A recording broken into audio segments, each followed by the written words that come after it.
তো নমস্কাৰ বন্ধুসকল, মোৰ অন্য এটা ভিডিঅ'লৈ আপোনালোকক স্বাগতম। এইটো মই কি দেখুৱাই আছোঁ, এটা পানীৰ বটল।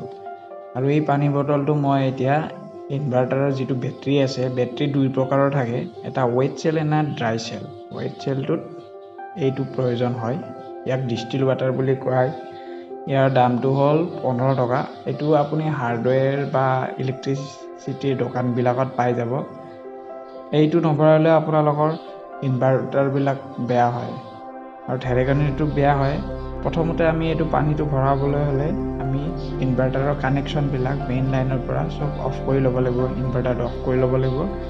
তাৰপিছত আমি বেটাৰীটোলৈ আহোঁ। বেটাৰীটোত ইয়াতে ওপৰত 6টা দিয়া আছে ইণ্ডিকেটৰ। এই ৰঙা যিটো আছে সেইটো ইণ্ডিকেটৰ হয়। ৰঙাটো একদম ওপৰত লাগি থাকিব লাগিব।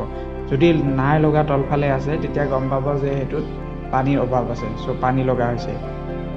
বহুতে নাচায়, সেইটোৰ কাৰণেও আপোনালোকৰ ইনভাৰ্টাৰ বেয়া হয়। আমি মাজে মাজে চাই থাকোঁ। এতিয়া মই চাইছোঁ, এতিয়া মোৰ 2টামানত নাই। চ' আগৰ ফালে এইটো খুলিবলৈ হ'লে আপুনি এটা খুচুৰা পইচা লাগিব, 1 টকীয়া 2 টকীয়া যি লয়। ঢাকনিখন খুলিবলৈ মানে তাত প্লাছিনৰ দৰে এইটো আছে, তাত সোমাই দিলে হ'ল। সোমাই পেলাই ঘূৰাই খুলি ল'লে হ'ল।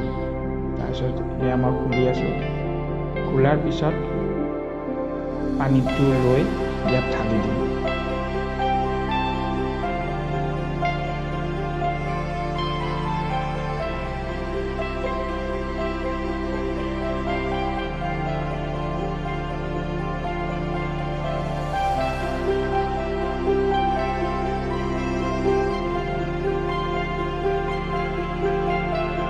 এয়া মই পানী ঢালিবলৈ লৈছোঁ।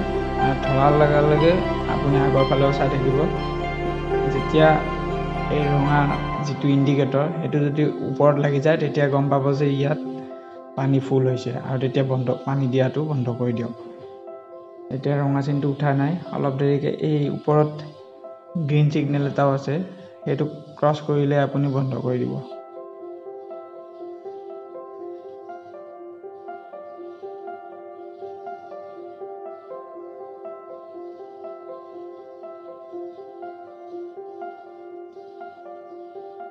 ইয়াত পানী বহুত কমি আছে, মানে বেটাৰীটোত 3টা ওপৰত চেল থাকে। ইয়াৰ ওপৰলৈ উঠি গ'ল, মানে ইয়াতে পানীটো ফুল হৈ গ'ল। মানে বেটাৰীত তাত তলত 3খন প্লেট থাকে, সেই 3খন প্লেট সদায় ভিজি থাকিব লাগে, তেতিয়া বেটাৰীটোৰ লং লাষ্টিং হয়।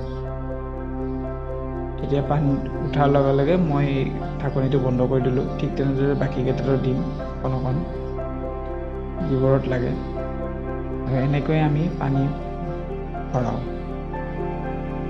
আপোনালোকৰ যদি পানী ভৰোৱা নাই বহুত দিন, আজিয়ে চাই লওক।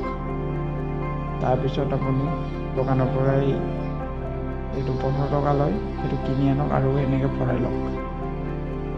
আজি ভিডিঅ'টোত ইমানেই। ধন্যবাদ।